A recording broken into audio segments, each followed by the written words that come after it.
Now, Assassin's Creed, the original, the first, is an interesting game to look at from this kind of perspective. As usual, I'm going to start this video with 2 points. One, I cannot discuss the game I'm looking at right now without spoilers. If you do not wish spoilers about this series, please do not, leave. Don't watch this. There is no way for me to talk about this game without spoiling, and I will be talking about it in reference to future games as well. Two, if you wish to spoil anything in the comments, you will be blocked and removed from my existence. I do not wish to be harsh, but this is a flat rule for both of these series that I'm looking at. I will be posting a link in the forums if you want to discuss this without having to worry about spoilers. There will be a nice big thing that says, here, spoiler free, or spoilers galore, talk away, that kind of a thing. With those 2 points out of the way, and plenty of time for you to say, "Oh my God," and shut down the video. Assassin's Creed is a game that I find especially fascinating because it is a game I enjoy far more having played more of the series. It is a very rare type of game that intentionally goes out of its way to make certain elements of the game worse for a good reason. I'm going to use a strange example here, Silent Hill 2, okay? Now, I don't care for horror games, obviously, but I did play Silent Hill 2. This was quite a while ago. And Silent Hill 2, if the combat in that game was atrocious, but it was atrocious on purpose because you're just some guy. I can't even remember his name right now, Jack or something like that. You're just some guy. You aren't a combat veteran. You aren't someone who should be capable of fighting. And it was done kind of to punish you, if you understand my meaning. For the mere fact that you got in combat means you have failed to some extent, and now you have to work your way out, right?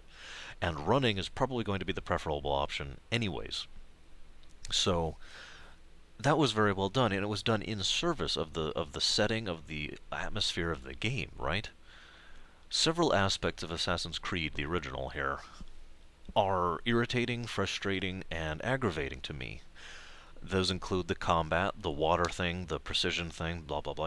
I'll talk about these in more depth in a minute. But every single one of these, I have to at least give a pass. Even I do have to mention them because anybody wanting to get into the series needs to be warned. I can't actually say that they're bad, because every single one of them was done in service of something. Now, let's go ahead and talk about the combat right here off the bat, okay? I kind of want to talk about mechanics first and story later. That way, anybody who's watching these who has not played these games can watch this section first, and I'll basically not be talking about any real spoilers. I'm still having issues tonight. Um, and then I'll talk about more story and character-related elements later. That being said, I almost can't avoid talking about the character of Altair when regarding several of these early sections because they're so intricately tied in. Let me start from the beginning here. You start off as in this wonderful little haze thing as Desmond, basically, trying to sync with a specific element and failing to, and they give you this completely soft science excuse for it, right? I mentioned this back in my series review. One of the things, in my opinion, if you're going to have something that is soft science, or very soft science, as in this case, the best way to approach it is to mention it and then move on immediately. Alright, here's the premise. Alright, let's go. Because in this case, it really does service not only as a framing device, but basically as almost an excuse to get to the actual meat of the game, which is the Altair sections. The Desmond sections are interesting pit stops, basically, in order to elevate certain parts of the game. But ultimately, you're trying, the whole bulk of the game, 95% of the gameplay, is playing as Altair, right? Now, moving along. So they give you the excuse, which is basically you need to go and start at a certain point at which we know you can sync properly and play through it. Now, the synchronization thing is fascinating. Basically, your synchronization is effectively your health bar, for all intents and purposes, from gameplay perspective. I mention that especially because it is also effectively, if you really think about it, a way of emphasizing the circumstance. Now, if you don't know what I mean, if you get hit, if you hurt a civilian, or if you fall into water, which is just an insta-death, basically, all these things either kill you or reduce your sync bar. The reason I find that absolutely fascinating is more than any of the other Assassin's Creed games, within this game, that emphasizes an extremely powerful point. That Altair was so good that he never got hit. That he never fell into water, that he never killed civilians, that he was the assassin, if you follow me. I love that, especially looking back at it, and it really emphasizes it all the more. I mentioned in earlier about how the combat is lacking, basically. This is what I want to talk about first. The combat is lacking. It's basically either extremely boring if you're good at your reflexes, or irritating if you're not. The general idea is you want to parry counterattack or block counterattack or whatever just about everyone, and that's basically the way to win. There are other ways to win, of course, but if you just mash your way through or try to be a brute about it or a thug, you will get mauled. Even a small handful of enemy soldiers or knights or whatever will destroy you if you do not approach them with finesse, with precision, which is one of the major points I'm making here, and again with that whole synchronization thing. The general concept here is that Altair was so good that he barely ever got into combat at all, and when he did, he was an artist about it. That everything about this game can summarize is an emphasis of that one point that I just made right there. That Altair was the assassin. Okay. While Ezio has other qualities that he had greater than Altair, Altair was the one who was without question the pinnacle element of what you would call the assassin. He was precise, he thought things out, he used his brain extensively. One of the beautiful ways that they emphasize this is after you kill any given major target, everything kind of fades away and you get this little in between, just you and them section while the rest of the world is paused while you get to talk with them. And usually these cutscenes are significant in length. I mean, not huge. We're not talking Metal Gear Solid 4 level, but still, the two of you chat back and forth to some great degree, and you learn about that person. You learn about more about what's going on, because that's Altair. I mention this with regards to future games because Ezio doesn't do that. Ezio gets the little thing where he basically says, Requiescat in pace, and then lets them down, and sometimes they'll have like one line, maybe two, and then it's over. You don't have these soliloquies, you don't have these dialogues going on because that's Ezio. And this is Altair. You understand where I'm going with this. Assassin's Creed 1 is much more enjoyable on future playthroughs, in my opinion, because so many of the elements within that I consider to be bad were done on purpose to emphasize the contrast and difference in the story, in the style between these two major characters. One of my favorite elements of this regarding that is in Assassin's Creed 1, you do feel kind of like an assassin should, if that makes any sense, in my opinion. Of the three archetypes, you've got the mage, the warrior, and the healer, or the thief, right? These are the three primary RPG archetypes. The thief is the one who can stab you in the back and kill you in one blow, but if you encountered him with a mob of enemies, he would probably get mauled. This is Altair here. Ezio is the warrior, without question or hesitation. Ezio is the one who is the brawler, and even their animations are so different. If you ever play Assassin's Creed 1 or watch Assassin's Creed 1, Assassin's Creed 2's combat side by side like that, and I've done this on more than one occasion, just to emphasize the point to several friends of mine. Ezio is very much a brawler. He is very much right up there, right in their face, just taking down dozens of guards without even breaking a sweat.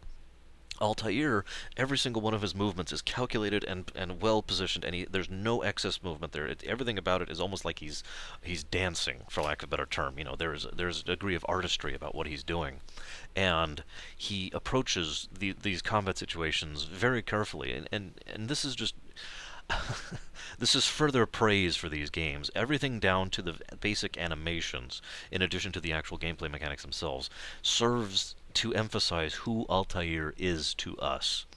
It has been referenced before that Altair is what Batman wishes he could be. I find that characterization amusing, especially since Batman himself varies so much depending on which writer happens to have a hold of him at the time. Whereas Altair ultimately actually doesn't vary at all, making Altair the better example here, in my opinion, because he is effectively the same concept of Batman. He is intelligent, he's got tons of tools. There are some obvious differences. In fact, Batman would probably do a little bit better in a one-on-one fight, let's be honest with ourselves. But the whole point is Altair doesn't get into the fights unless he means to. Which all leads me to my next point, and the thing I enjoyed most about Assassin's Creed 1, both originally and on replaythroughs. You're given a target, okay? That target is over there. You get some basic info about them, and that's it. You now have the city, or at least this quadrant of the city. Sometimes you can only work within this area, to plan out. And this is the best part. If you just feel like running up there and trying to kill the guy, you probably can. It'll be difficult, and again, you'll basically have to go through several sections of either boring or arduous combat, depending on your playstyle. Or you can do what I like to do and take your time, scout out first, look at the patrol patterns, figure out what's going on where and how you can use what, figure out any different approaches you can use, figure out why that person is facing this way or why this person is doing this, why is okay, for example, one of the things you can do is you can blend in with several of the holy men, or you can I'm trying to think of the other big thing that I used to do. There was another one. Well, I mean, you could sit on benches, of course, obviously. And in some cases, you want to, not just because the guy is going to be patrolling in the area, but because he'll patrol in the area and then he'll go down a particular path. And while you're on this bench, you know that there's a particular part of this wall right here that you can go right around the corner into the alley, right up the wall, hop over here, take out the guard who's right there. You get my point. This is my overall point. It's the sandbox of assassinations, basically. Now, future games do this to some extent or another, but in general, Assassin's Creed 1 is the one that most emphasized this point. You have an assassination target and a playground. Go. And I know for a fact several people I've talked with who've played this game tended to approach the combat very different, or not the combat, the assassinations very differently than I did. My general preference was to try and be as precise as possible, to do the surgical strike. Okay, I'm going to do this and this and this and avoid this guy and walk over here and then boom, get him, and then run, or whatever. Every now and again, I would get irritated, admittedly, and I would just charge in and be like, "Hurrah!" and oftentimes I would die for my efforts, because, duh. And this was all just beautifully done, and again, all in service of the overall flavor of the game. Story, setting, character, whatever you want to call it. It was all the flavor of it. Now, one of the things I do have to mention that I find a little bit on the irritating side is they have this tendency to have certain areas which are water heavy. The docks with the little lighthouse thing and all that comes to mind immediately. Because if you get in combat with anything out there, those guys are programmed to try and shove you. If they shove you, you fall into the water. If you fall into the water, you have an instant desync, because Altair never fell in the water. Now, while I get the point, that did get more than a little bit irritating on more than one occasion. I have to be honest. And while I'm talking about downsides to this game, while I get the idea of creating an expansive world that you can travel in, and Lord knows that, speaking as someone who plays Oblivion without using fast travel most of the time, I understand the allure of having a great area that you can explore in and run around in. That being said, to really bring the point home, Oblivion does have the fast travel option. If I feel like just going straight to Cheydinhal, I can. In Assassin's Creed, in order to every time I finish a mission and end up back at the home base, I have to run all the way out and go all the way down the mountain, and then all the way out, get on the horse, and then go all the way through the kingdom, and then go all the way out. It felt like needless padding, in my opinion. Now, I understand that there is a great deal of optional stuff there, but as weird as this is going to sound, I'm one of those strange people who, while I am kind of a collector, I am kind of a 100%er, I tend to be not really 100%. I like to call the term 90%er, actually. I've used this term before. I like to 90% games. If there's something I will do that will have some purpose, even if it's just one cutscene, I will at least be motivated to do it once. An example of that is in Assassin's Creed 2, when you collect all the feathers for your mother. Okay, that had a degree of point and had a little cutscene to it. I'm with that. In Assassin's Creed 1, you can collect all the Assassin's insignia all over the place, which don't actually do anything whatsoever. There's basically no benefit to that other than the achievement of having done so, pardon me. And that just didn't interest me, so I've actually never bothered to do that in any given playthrough. I just haven't had the motivation. So while I understand that they could have used this vast open area which you constantly have to travel through for optional stuff or opening up optional stuff, it always felt so arbitrary to me. Especially since so many of those sections you'll be running through combat areas. Now obviously you can avoid them or just run them over, but on at least two occasions I was gunning through because I just wanted to get to the next city. I really wanted to get to the next section of the gameplay, and one of the guys actually managed to trip me off the horse and send me flying, and I'm just like, ugh. And that was my reaction, and that's why I mentioned this as a bad thing. If you do that, my reaction should be something along the lines of, "Oh God," or "Oh goody, I get to fight some guys," or something other than. Now that's enough bad. Let's talk about good. This game is gorgeous. Even looking back on it and replaying it modernly, Assassin's Creed is an incredibly beautiful looking game. And one of the things that I love most about it is there is an actual mechanic in-game to emphasize looking around at things. Now, for those of you who haven't played the game, there's these eagle points, or whatever they're actually called.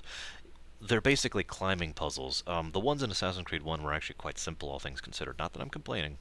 But you had to figure out a way to climb all the way up to the top of these towers, and then you get up to the point, and there would be this beautiful panoramic view as it would go around and just show the city, and it really is quite gorgeous.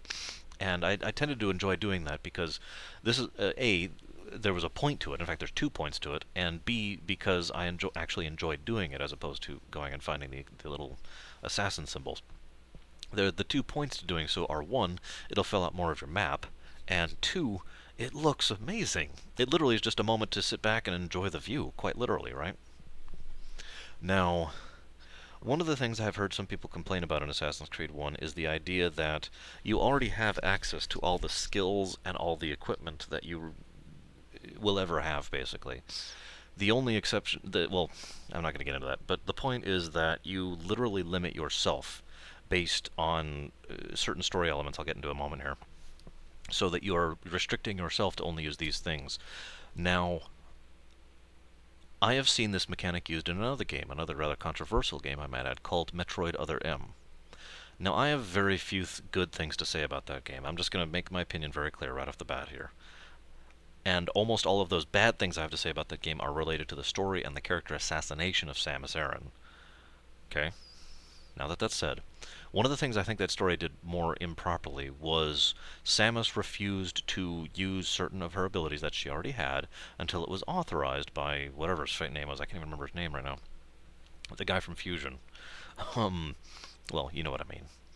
And while that idea is in its, they could have approached that better. Its premise is actually acceptable for reasons I'll get into here in a moment, but the execution was terrible. Samus Aran basically treats it like she refuses to the worst example, and I know this has been mentioned before, forgive me for going off on this tangent, is she's going through this fire room where she's taking damage because it's all on fire, and simply being there is damaging, and she gets through it and gets to the other area, and then she's like, or then the guy's like, oh, well, now I authorize you to use your ability to not die in a fire. It just seemed poorly executed, is what I'm getting to here. In Assassin's Creed, I think basically the opposite. It's the same basic premise. You already have all the tools of the trade and all the abilities, but you are refusing to use them for whatever reason. It's because a superior officer has basically said, no, bad. And yet, in this case, the execution was better, so I'm with it. Do you follow me here? It's hard to explain something like execution in literal words, so forgive me for failing at it. But in Altair's case, the overall presentation was such that Altair was willing to take upon himself an artificial limitation because he knew A, he could still do it, and B, he believed that the reason for this limitation was valid for one reason or another. Now, before those of you out there argue with me, I know initially he was contesting it, but he was still A, loyal enough, and B, willing enough to put up with it. And as his character grew throughout the course of the game, he more and more began to realize that the decision was right, and he actually began to be grateful for the fact that he'd been limiting himself, if you follow me here. The overall, my point is that it was in service of character growth, in character development. Altair changed as an individual, in part because of this decision to limit himself. And it also goes back to that whole precision thing I was talking about. Altair comes across as the kind of individual who believes that he is so good, and he is, that he doesn't need to be using his full potential in order to do it. I've talked about this before in much more limited terms with regards to writing or drawing or whatnot. In fact, with regards to my Voyager videos, I've been doing the very exact same thing myself. And yes, I admit there's some degree of self-confidence involved in that. I believe I'm a good enough storyteller that even with the limitations I've placed on myself, I can do something with it. It's the same basic concept, if you follow me here. And forgive me for sounding egotistical in doing that, but it was just an immediate example that occurred to me there. So, in his case, I think it was presented well, and I think it actually helped to add to the overall gameplay. Speaking of adding to the overall gameplay, I know I've mentioned this already, but those little individual scenes, well, okay. In general, there's very few cutscenes in Assassin's Creed with regards to overall gameplay, which is kind of an unusual thought for a game that is so story-based as this one. There's usually the pre-mission stuff at the base, where you're talking to your master or whatever, and then you go on the 7 billion year horse ride, and then you get there and you talk to a guy, and he gives you some basic details. And what I love this is again that open sandbox thing. He tells you literally you have to be paying attention. There's not going to be a thing there afterwards. Oh well, they've got this and there's this bazaar here and there's plenty of tents set up. Just basic information that you can use in plotting your assassination. And then you have gameplay, and then you kill the guy, and then there's the cutscene with you and the guy. Then you escape, and that's it. So you've got the you've got the pre-setup thing, you've got the I'm about to go out and go after this guy planning session thing, and then you've got the I've got this guy thing. And these three chunks are basically the vast majority of the game, of the cutscenes, of the story in the game. And yet every single one of these three services the game so well. You learn so much about these characters. I wish I remembered more of their names. Altair is the only one that comes to mind immediately. I literally cannot remember any of their other names. I have a problem with remembering names. But I loved the way that Altair grew over the course of this game. He started out as this arrogant, egotistical prick who was good and knew it. And I love the fact that over the course of the game, while his actual style never changes, his precision never changes, his confidence never changes, what he does is he shaves off some of the ego off of that confidence so it levels out more. And then what we have here is a much more solid character present. If my analogy here is getting across the point at all, he goes from being a prick to being someone you actually want to root for, and now unfortunately there's not really much else. There's a couple other things I want to talk about gameplay wise, and then I'm going to get into the meat of the stories. One of the things is there's these beggar women. Now, those of you who've watched my anythings know that I tend to lean towards what I like to call the Mario mindset, because that's my own mindset. Yet I freely admit that I have a degree of I'm gonna call it temper, because there's no anger involved. It's more like, are you kidding me? Like if you're walking along as the invincible death machine of doom. Okay, here, wait, let me give you a Mech Warrior example, because that just came to mind. I'm walking along in a Daishi, or a direwolf if you prefer. I actually wanted to call it a direwolf, and then I realized most people wouldn't know what that is. But I'm walking along in a direwolf, and I turn and there's a flea attacking me, and I just kind of look at it, and it's hitting me with its machine gun, and I'm just like, okay, I'm trying to be the Mario here, but really? Because my very first reaction is just to step on it, because it's a flea, and I'm in a direwolf. What are you doing? I have a very similar reaction to things that are either annoying or frustrating, and these beggar women are that in spades. I swear, Assassin's Creed as a series tends to be very top-notch for voice acting. This is something I'll mention in response to certain other things later, but huge props to this series for being so spot on with its voice acting. Very well done. Definitely one of the better examples of good voice acting in video gaming. Unfortunately, that serves to make me even more irritated because the beggar woman's voice actresses are perfect at sounding incredibly frustrating. The way they approach it, it literally sounds like a command, which is the point. Again, all of this is on purpose. I'm tired and sick and hungry.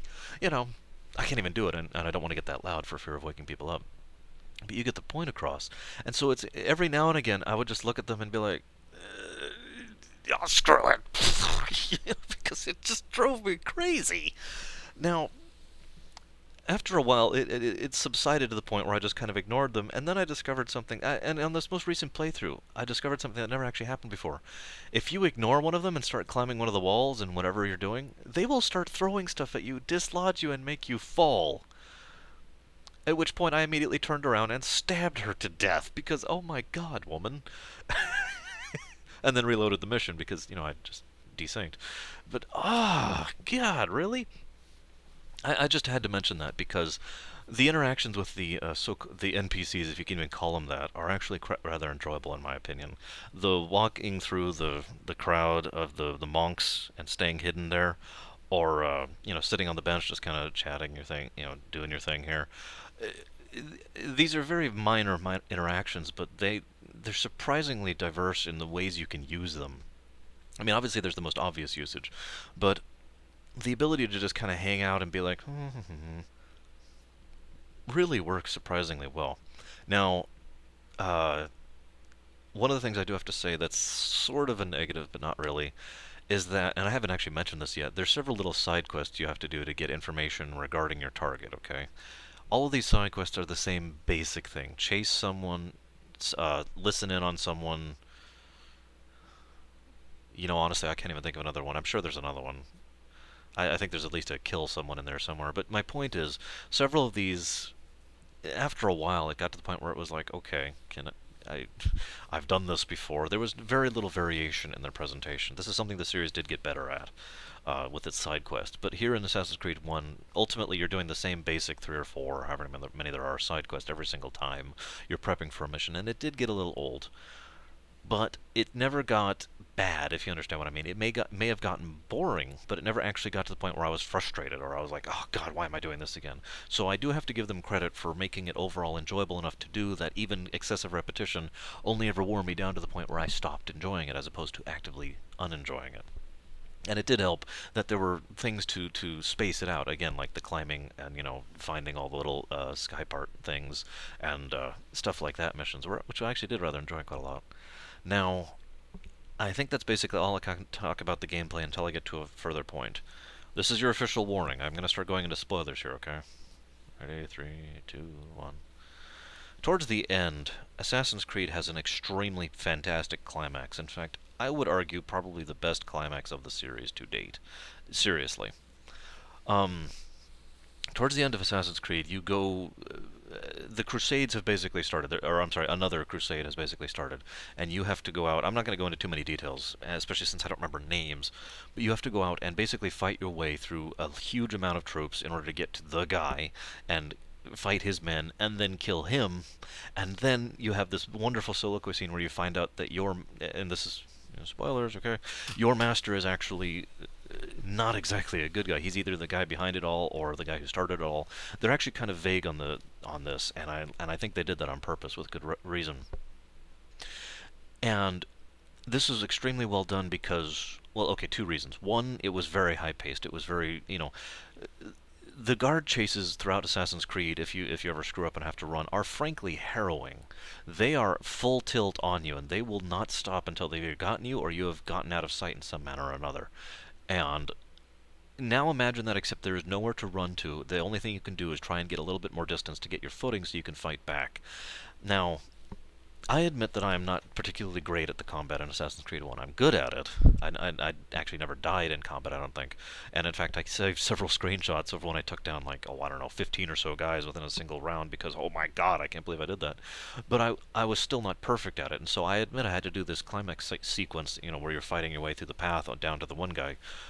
3 times this most recent playthrough because at certain points I started getting overwhelmed, and while that could sound like a bad thing, I personally think that's a great thing. That's exactly what a last boss, or I'm sorry, a last stage, a final dungeon should be, because that's equivalently what we're talking about here, within equivalent terms. This was the final dungeon of Assassin's Creed. It was one after another of brutal fights. One, just bam, bam, bam, bam.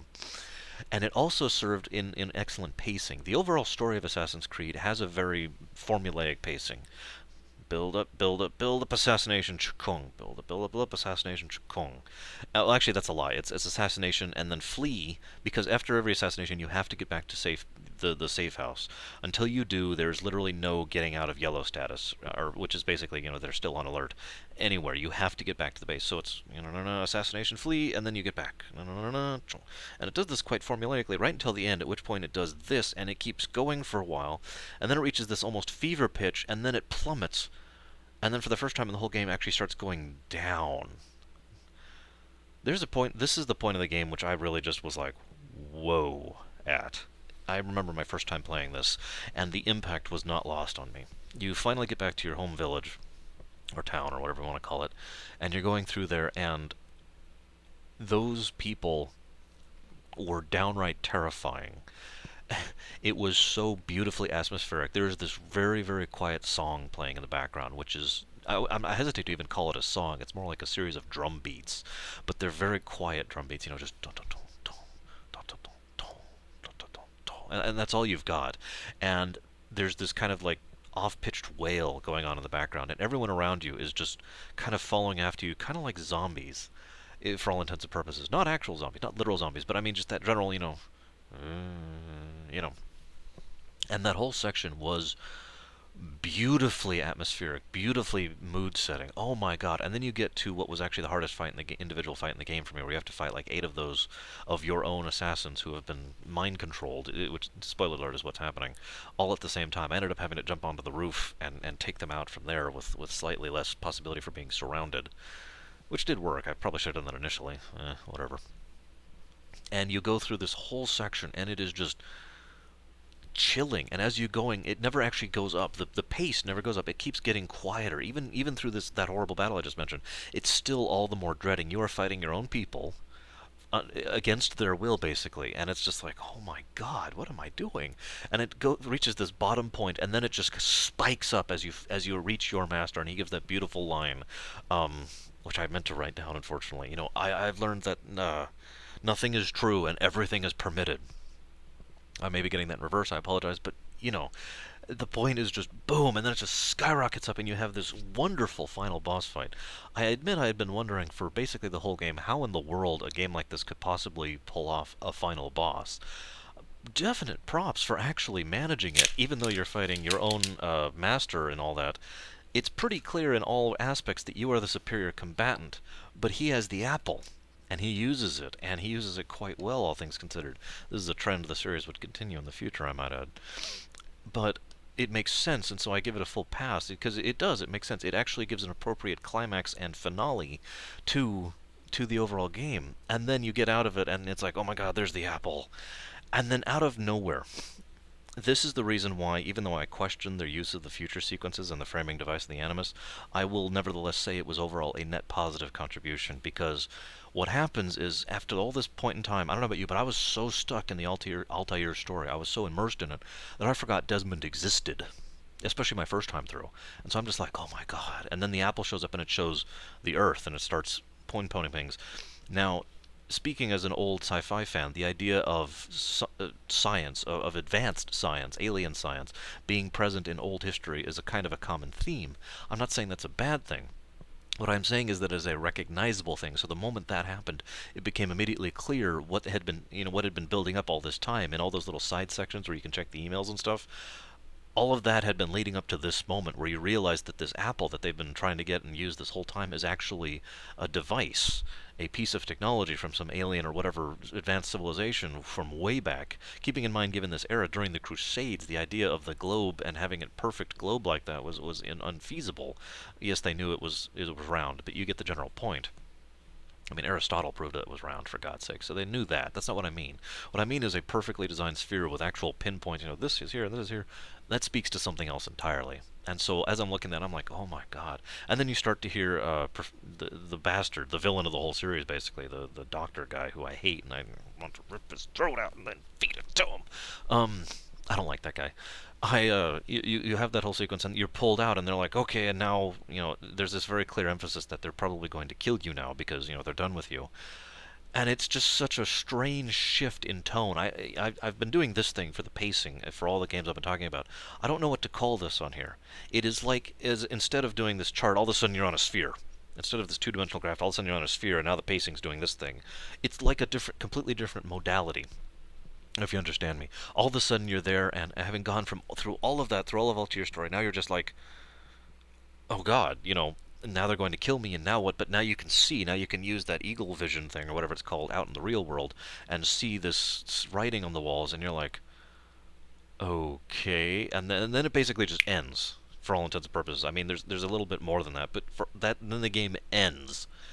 Now that is also something that Assassin's Creed has kept true for some time, saving the big twist for the end of the game, pretty much the end of the game, and then twist, and then the game ends. Now this is something you can only really pull off with a direct serial like this. And it's one of the reasons why it is so hard to talk about future games without spoiling the previous, because literally the big twist changes everything for the overall setting, and then you have to move on from there.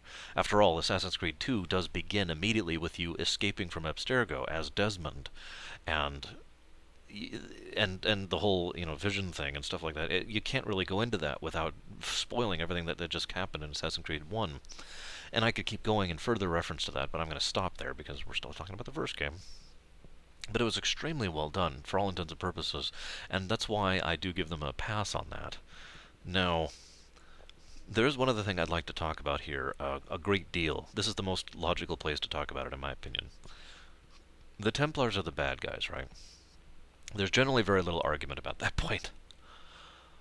But in all the future games, especially two, and I'm sorry, that eye roll wasn't. I'm not saying that it's a bad thing, because I know I usually roll my eyes when I see something that just makes me.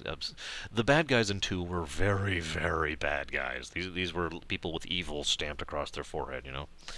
But in Assassin's Creed 1, the Templars were, with a couple of exceptions, very relatable human beings, very sympathetic, very empathetic, people who actually had some kind of story to them, some reasoning to them. The guards captain, who was terrified because he found out that there was no afterlife, and so he was absolutely petrified of dying. The three or four people who all believed that they were doing the right thing in their policy and in trying to organize everything. The I'm not going to go into too many details because there's actually too many. Every single individual, with a couple exceptions, there was the guy who just was opulent and needed, screw him. Um, but with a very few exceptions, every single one of them was sympathetic and actually an interesting character. And it was very interesting to see villains that were that gray, especially with regards to your master. Now, this is the point I've been leading up to. As you go through the Templars and work your way through them, you learn more and more about them. You learn about their motives. You learn about their designs. You learn more about what it is that they're pushing for. And Altair himself grows and learns and thinks. And this is very interesting to me. Altair, through his interactions with the Templars, learns to think for himself, which is an incredibly ironic thing if you really think about it. And it is further emphasized in both irony and dramatic contrast when you find out that the real villain in Altair's story is in fact his own master, whose name I still can't remember, who is someone who I will not say is sympathetic or empathetic, someone who is just plain old a bad guy, period, no really. This guy is a villain. And he himself serves as fascinating contrast to most of the rest of the Templars who weren't. Even the guy in charge of everything, the French-sounding name, I can't think of his name either. God, was ultimately someone who, while not exactly a good person, nevertheless was not as screwed up evil as your own master was. And of course, we meet the one woman whose name I also can't remember, who ends up being the one to get together with Altair, and he spares her. Now that's interesting in its own right, because if he had encountered her much earlier in the story, he probably would have just killed her because she was in the way, basically. But as he's been learning and as he's been growing, there's a degree of respect for life there, which is fascinating when you consider that he is an assassin. But that is ultimately that beautiful dichotomy of what the assassins are supposed to be. And it is his master, the evil one, who has forgotten that dichotomy. If the idea is not to assassinate, to kill, to murder, to, worsen things for my own gain or whatever. The idea is to get rid of the whole point, this whole precision point. I keep hammering in over and over from Altair's perspective, especially, and this will grow as he grows this assassin order throughout the world.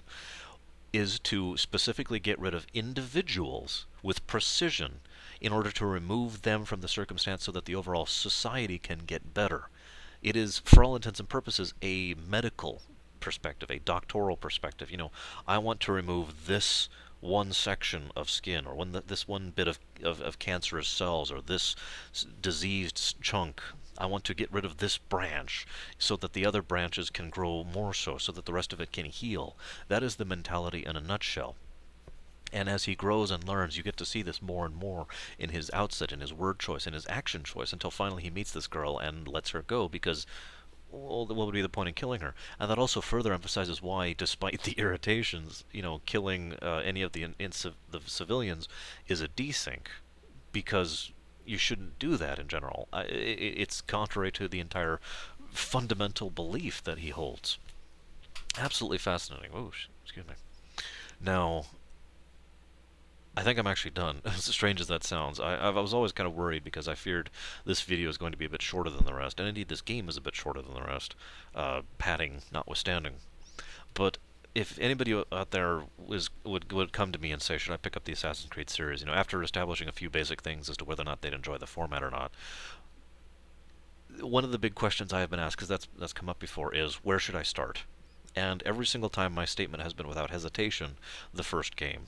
And I've always stipulated it with the warnings. The first game has irritations. The first game has UI issues. The first game has bugs. The first game has frustrations in its gameplay design. You know, the water thing, the precision thing, the combat being clunky, blah, blah, blah, blah, blah.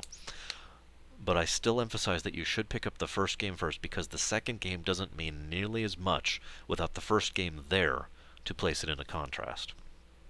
Now, I'm going to go back to playing some Revelations and pushing through that, so I'm going to be talking to you guys later.